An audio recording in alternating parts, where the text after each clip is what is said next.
ومن تبعهم بإحسان إلى يوم الدین۔ حضرات محترم منتظمین کرام، جو اس وقت اس سلسلے سے منسلک ہیں وہ دیکھ رہے ہیں کہ آپ سے تعلق رکھنے والے ہمارے تمام احباب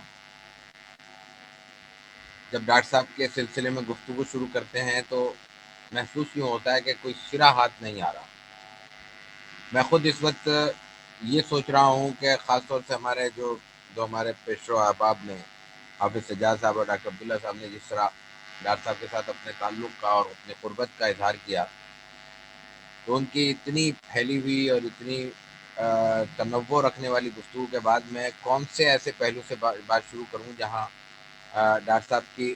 خدمات پر میں سننے والوں کی کوئی معلومات میں اضافہ کر سکوں۔ لیکن چونکہ یہ ایک تعزیتی ریفرنس ہے، تعزیتی نشست ہے، بے شک اس کو تعلی سمجھا جائے یا ایک تعلق کا اظہار سمجھا جائے، لیکن مجبوری یہ ہے کہ ہمیں بہرحال اپنے تعلق کے اظہار کے ساتھ ہی گفتگو کو شروع کرنا ہے۔ ڈاکٹر صاحب کی جو خدمات کا تنوع ہے وہ ایسا موضوع نہیں ہے کہ ہم اس نوعیت کی کسی تعزیتی نشست میں اس پر کچھ تفصیل سے بات کر سکیں، لیکن میں بالکل شروع میں ہی اپنے تمام ان حضرات سے جو اس وقت گفتگو میں شریک ہیں یہ گزارش کرنا چاہوں گا کہ جیسے بھی ڈاکٹر عبداللہ صاحب نے ڈاکٹر صاحب کے مقالات کا ذکر کیا، بہت اچھا ہوگا کہ یہ چیزیں یکجا ہو جائیں، لیکن اس سے بھی پہلے ہمارے لیے ضروری ہے، ہمارے انڈیا کے احباب یہاں موجود ہیں، آپ کے صاحبزادے بھی یہاں موجود ہیں، میں گزارش کروں گا کہ پہلے کوشش کر کے ڈاکٹر صاحب کی تمام مطبوعہ کتب اور مقالات کی ایک فہرست بنا لی جائے۔ کچھ کام ہم نے کیا ہے، لیکن ڈاکٹر صاحب کا کام ایک نہیں کم و بیش 40 برس پر پھیلا ہوا بلکہ بکھرا ہوا ہے، اور ڈاکٹر صاحب کا جو مزاج تھا جس میں چند باتیں عرض کروں گا، اس میں چونکہ انتہائی تنوع بھی تھا اور توسع بھی تھا، اس کے سبب سے ڈاکٹر صاحب کی چیزیں ہر جگہ چھپی ہیں، بعض ایسی جگہوں پہ بھی چھپی ہیں کہ شاید انسان کا ذہن اس طرف نہ جا سکے۔ اور پھر جو تحریر کا تنوع ہے، مثلا جہاں وہ سیرت پہ لکھ رہے ہیں، قرآنیات پہ، جو ان کے بڑے موضوعات ہیں، سب سے پہلے سیرت طیبہ ہے، پھر قرآنیات ہے، تھوڑا سا تاریخ کہہ لیجئے، اور پھر شاہ ولی اللہ پہ انہوں نے لکھا ہے، لیکن اس میں تنوع آپ دیکھیے کہ جناب اس میں مشتاق یوسفی میں بھی لکھ رہے ہیں اور خاصا تفصیل سے لکھ رہے ہیں۔ تو یہ تمام چیزیں اب ظاہر ہے کہ مشتاق یوسفی میں جو لکھا گیا وہ تحقیقات اسلامی میں تو نہیں آئے گا، وہ فکر و نظر کے یہاں انڈیا میں چھپا، پھر پاکستان میں بھی چھپا۔ تو یہ تمام چیزیں اس نوعیت کی ہیں کہ میں ابتدائی میں عرض کروں کہ اس پہ تھوڑا سا اگر آپ حضرات توجہ فرما لیں، جس کی یادداشت میں یا جس کی فائل میں کوئی ایک آرٹیکل بھی ہے، اگر وہ معلومات شیئر ہو جائیں تو پھر ایک جامع ایک کمپریہنسو فہرست ڈاکٹر صاحب کی کتابیات بائبلیوگرافی تیار ہو سکتی ہے۔ ڈاکٹر صاحب سے تعلق کتنا تھا، کس کا زیادہ تھا، کس کا کم تھا، میرا خیال ہے اتنی بڑی شخصیات کے ساتھ یہ باتیں بے ادبی کے درجے میں آتی ہیں۔ ہر شخص کا تعلق وہ یہی سمجھے گا، چاہے اس کی 2 ملاقاتیں ہوں، کہ ڈاکٹر صاحب اس سے بڑی قربت رکھتے تھے۔ سنت نبوی علیہ صاحب صلاۃ و تسلیم یہی ہے، تو ایک سیرت کے اتنے بڑے خدمتگار کا مزاج یہی ہونا چاہیے تھا کہ وہ ہر ایک سے اسی اپنائیت سے ملے جس کا اظہار وہ دوسروں سے کرتا ہے۔ لیکن میں آپ تمام حضرات سے شاید بہت تاخیر سے ڈاکٹر صاحب کے ساتھ براہ راست مل سکا، اور حافظ سجاد صاحب نے بڑا عمدہ تعارف ہمارے IRI کی 2011 کی کانفرنس کا کروایا۔ میری ملاقات ڈاکٹر صاحب سے پہلی بار وہاں ہوئی، اس سے پہلے رابطہ تھا اور آپ سے فون پہ بھی بات رہی، خط و کتابت بھی رہی، بہت محدود سی لیکن رہی، جس کے نتیجے میں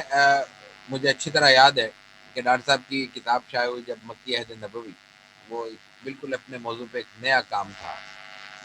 اور ڈاکٹر صاحب کا تو قلم تھا، اس کے ہم پہلے ہی قتیل تھے، اصیل تھے۔ تو میں نے ڈاکٹر صاحب سے گزارش کی کہ اس کو پاکستان میں شائع ہونا چاہیے۔ ڈاکٹر صاحب نے دستخطی نسخہ ہمیں عطا فرمایا، اور پھر ہم نے اس وقت القلم کے توسط سے ایک اور ہمارے بزرگ تھے جو اللہ کو پیارے ہو گئے، سیرت کے ایک اور خدمتگار، میں ان کو بھی یاد کرنا چاہوں گا، مولانا ابراہیم فیضی صاحب مرحوم و مغفور، ان کے ساتھ مل کے ہم نے القلم کے ٹائٹل کے تحت ہم نے اس کو شائع کیا۔ بعد میں وہ اور اداروں نے بھی شائع کیا جو یقیناً ڈاکٹر صاحب کی اجازت کے بغیر تھا، لیکن بہرحال چونکہ اداروں کا اپنا ایک نیٹ ورک ہوتا ہے، تو ہم نے پھر یہ دوبارہ ریپرنٹ نہیں کیا، اس لیے کہ چیز مقصود تھا ڈاکٹر صاحب کی چیز لوگوں تک پہنچے، اور وہ پہنچنے لگی۔ اس سے بھی پہلے مجھے بات یاد آ رہی ہے ڈاکٹر صاحب کی، عبداللہ صاحب کی مقالات کی۔ ہمارے ایک اور بزرگ تھے 2008 میں اللہ کو پیارے ہوئے، ڈاکٹر سید محمد ابوالخیر کشفی۔ ڈاکٹر صاحب کراچی میں یاسین مدد صدیقی صاحب کی جب بھی تشریف لائے، چند ہی بار آنا ہوا ان کا 90s میں، اور 2000 کے بعد بھی شاید ایک بار آئے، تو کشفی صاحب کے یہاں ایک نشست ضرور ہوتی تھی۔ لیکن اتفاق یہ ہے کہ جب بھی نشست ہوئی، یا تو میرا سفر رہا یا کوئی اور معاملہ رہا یا مجھے علم ہی ہوا، ڈاکٹر صاحب سے یعنی کشفی صاحب سے تعلق کے باوجود ان کی خدمت میں حاضر نہیں ہو سکا۔ لیکن کشفی صاحب اتنے ڈاکٹر صاحب کے مقالات کے اور ان کی تحریر کے تنوع کے اور ان کے اس کے رسوخ کے قائل تھے کہ اصرار کر کے ڈاکٹر صاحب کو انہوں نے ان کے مقالات حاصل کیے، اور مقالات حاصل کرنے کے بعد وہ مجھے یاد ہے کہ وہ فوٹو کاپی کی بڑے سائز میں، ایک صفحے پہ 2 صفحے لے کر، اور اس کو مجلد کیا گیا تھا، اور غالباً 3 یا 4 جلدیں تھیں، اور وہ موضوعاتی جلدیں تھیں۔ ان میں ڈاکٹر صاحب کی یہ خواہش تھی، کشفی صاحب مرحوم کی، کہ ان کو پاکستان سے ان مقالات کو پبلش کیا جائے، اور یہ میں عرض کر رہا ہوں بات 2000 سے پہلے کی یا 2000 کے قریب کی۔ اس لیے کہ کشفی صاحب نے مجھے اس وقت یہ، کیونکہ ہمارا اسیرہ مجلہ 1999 جون میں پہلی بار شائع ہوا، تو کشفی صاحب نے اس وقت مجھے کہا کہ یہ چیزیں ہیں، یہ شائع ہونی چاہیے۔ تو میں نے ان سے گزارش کی کہ یہ مطبوع ہیں، اور چونکہ ہمارے مجلے میں پہلے سے ایک چیز طے کر دی گئی ہے کہ اس میں مطبوعہ مضمون شائع نہیں ہوگا، اس لیے ہم شائع نہیں کر پائیں گے اس میں اسیرہ میں، لیکن یہ چیزیں وہ ہیں جو شائع ہونی چاہیے۔ تو وہ پرانا مضبوط اور بھرپور تعارف ڈاکٹر صاحب کا میرا وہ مقالات تھے۔ ڈاکٹر صاحب نے، کشفی صاحب نے وہ کراچی کے اس وقت کے بڑے پبلشر کو دیے، لیکن پھر ان کی ترجیحات میں تبدیلی واقع ہوئی اور وہ چیزیں شائع نہیں ہو سکی، اور خدا جانے پھر وہ کہاں گئے۔ اس کے بعد پھر یہ جو میری ملاقات ہے، جو میں عرض کر رہا ہوں 2011 میں ہوئی، اور اس ملاقات کی بھی عجیب کیفیت تھی کہ ڈاکٹر صاحب کو میں نے نہیں دیکھا تھا، اور ہم منتظر تھے ڈاکٹر ظفر اسحاق انصاری مرحوم کے دفتر میں، اور اس ملاقات میں انڈیا کا، اس کانفرنس میں انڈیا کا جو وفد آیا تھا وہ 9 افراد پر مشتمل تھا، اور جو شخصیات مجھے یاد آ رہی ہیں، ڈاکٹر عزیز الاسلام رضوی صاحب اور ڈاکٹر صاحب سے تو براہ راست تعلق اس معنی میں تھا کہ دونوں سے اندیکھی ایک محبت تھی، تعلق تھا، لیکن اس کے علاوہ ڈاکٹر ظفر اسلام اصلاحی صاحب تھے، ڈاکٹر عبدالرحیم چودھری صاحب تھے، ڈاکٹر عبید اللہ فاضل فلاحی صاحب تھے، ہمارے رفیق شہباز ندوی صاحب تھے، وارث مظہری صاحب تھے، اور ایک آدھ اور شخصیت تھی، شاید میں نام بھول رہا ہوں، ظاہر ہے کہ حافظے سے بات کر رہا ہوں۔ تو ڈاکٹر صاحب، میں نے صرف نام اپنا بتایا، تو جس تفاق سے ڈاکٹر صاحب ملے ہیں، بس میرا خیال ہے کہ وہ ایک لمحہ تھا۔ اس کے بعد پھر ہم مطلب ہمارے لیے ممکن نہیں رہا کہ ڈاکٹر صاحب کے ساتھ ہم علیحدہ ہو سکیں، ان سے، ان کی یادوں سے، ان کے تعلق سے، ان کے رشتے سے، اور شاید ہمیں ابھی تک اس بات کا یقین نہیں ہے کہ ڈاکٹر صاحب رخصت ہو چکے ہیں۔ 2-3 سال پہلے ڈاکٹر صاحب کراچی آ رہے، پاکستان آنا ان کا ہر سال ہوتا تھا، ایک سال میں 2 بار بھی آئے۔ تو ڈاکٹر صاحب کراچی میں ان کی بہن کا گھر تھا، وہاں رہائش ہوتی تھی ان کے، وہاں پہ ٹھہرتے تھے۔ میں نے ڈاکٹر صاحب سے احتراماً بھی اور ان کی سہولت کے غرض سے یہ گزارش کی کہ آپ کا کراچی میں قیام اس سے بہتر ہو سکتا ہے، لیکن میں اصرار اس لیے نہیں کروں گا، یہ ان سے میں نے کہا، اور طبیعت میں، مزاج میں بھی یہی بات تھی کہ وہ ان کی بہرحال سگی بہن کا گھر ہے، ان کا حق ہے، اگر ڈاکٹر صاحب وہاں رہنا چاہتے ہیں تو یہ زیادہ بہتر ہے، لیکن اگر وہاں ان کو کوئی دقت ہے، ظاہر ہے کہ مسافرت میں بہت ساری چیزوں کا خیال ہوتا ہے، تو ہم اس کو کر سکتے ہیں۔ لیکن 3 سال پہلے اتفاق کے بعد ہمارے ایک ساتھی کے ذریعے ڈاکٹر صاحب نے یہ پیغام بھیجا کہ کراچی میں میں اس وقت ریجنل آفس میں ہی موجود ہوں، ریجنل دعوت سینٹر میں، یہاں ہمارا ایک گیسٹ ہاؤس بھی ہے، اور ڈاکٹر صاحب وہاں دیکھ چکے تھے، بلکہ ایک چند گھنٹے کا آرام بھی کر چکے تھے۔ ہمارے ڈاکٹر صاحب سے واقف تمام حضرات جانتے ہیں کہ ڈاکٹر صاحب جمع تو نماز میں جمع کے قائل تھے، لیکن قیلولے میں جمع کے یا اس میں تاخیر کے یا اس میں اس کے ترک کے قائل نہیں تھے۔